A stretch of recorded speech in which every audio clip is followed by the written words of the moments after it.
Welcome back, guys. Today we are going to talk about noise pollution.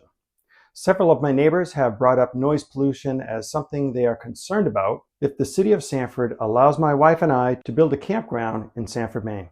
Let's get after it. If you're new to this channel, my name is Michael Patterson, and my wife and I are trying to build a campground on 113 acres in Sanford, Maine.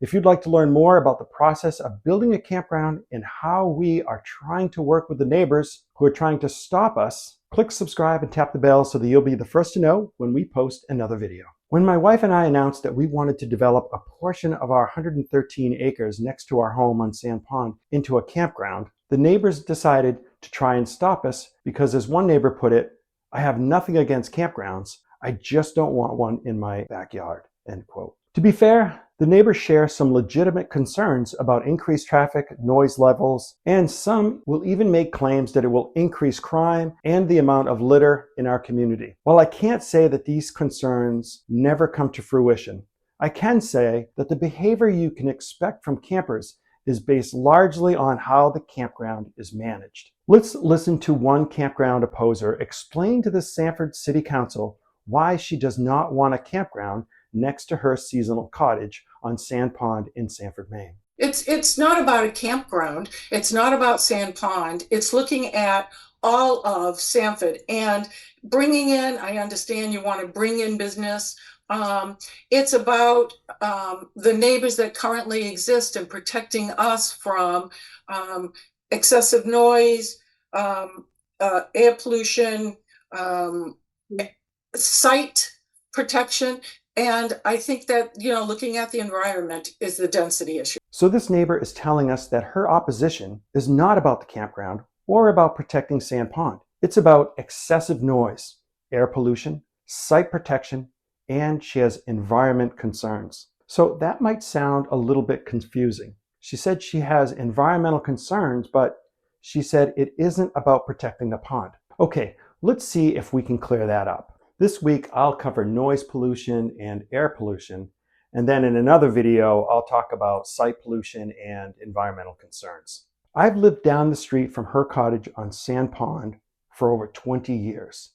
I knew the prior owner of her property. For that matter, I knew the prior owners of most of the properties on Sand Pond. The vast majority of the people who have cottages on the pond are only there for a few months during the warmer weather. This means they leave their cottages every winter and for most of the year. Let's take this example of a typical seasonal neighbor on our pond. Notice that there are no cars in the driveway because they have left for the winter. Every time we lose power on Sand Pond, their generator, as well as several others on the pond, fire up to make sure their cottages have electrical power. Now guys, I have no issues with generators. We have one. But my neighbors are making claims that a campground will introduce noise pollution from all of the children playing, and they have specifically mentioned electricity generators. On a typical day like this day, my neighbors and I are often outside trying to enjoy a nice walk, and sometimes we have to listen to several generators from cottages that are nearly all owned by people who are not on the pond for most of the year. Listen to this generator.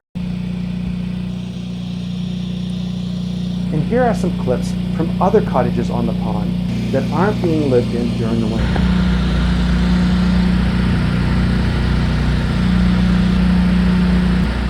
Is it safe to say that the neighbors contribute to noise pollution? And this is not only during the day.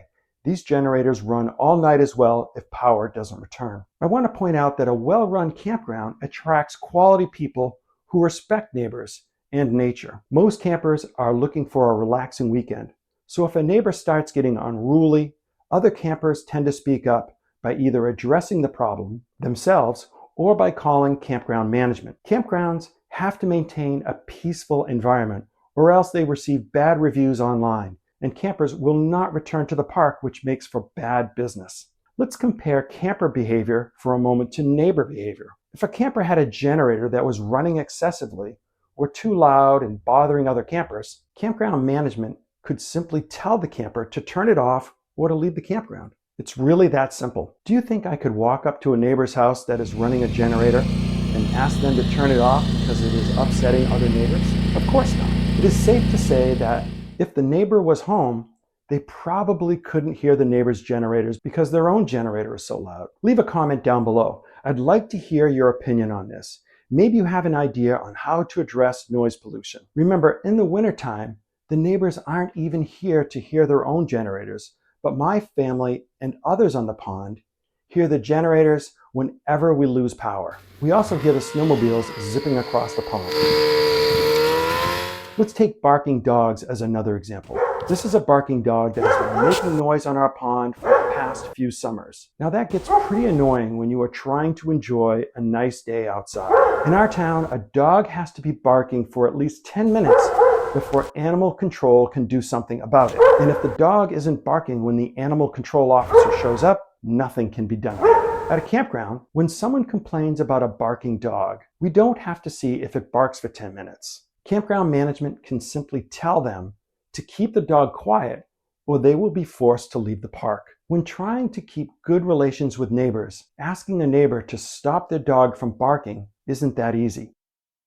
Regarding air pollution, I don't know what basis this claim is made on, but I do know that campers are outdoor enthusiasts. They like clean air. I think maybe neighbors have concerns about campfires and possibly barbecue grills. These are the same smells that we have always had on Sand Pond for the last 20 years that I've lived there. Guys, I really appreciate all of the support we have received from the greater community on our campground effort. We have been working on this campground project for over 2 years, and we continue to dream about one day opening an eco-friendly campground. Again, if you want to stay up to date on our campground progress, click subscribe and tap the bell so that you'll be the first to know when we post another video. And if you want to learn more about what we're going through to try and build a campground in Sanford, Maine, watch this next video.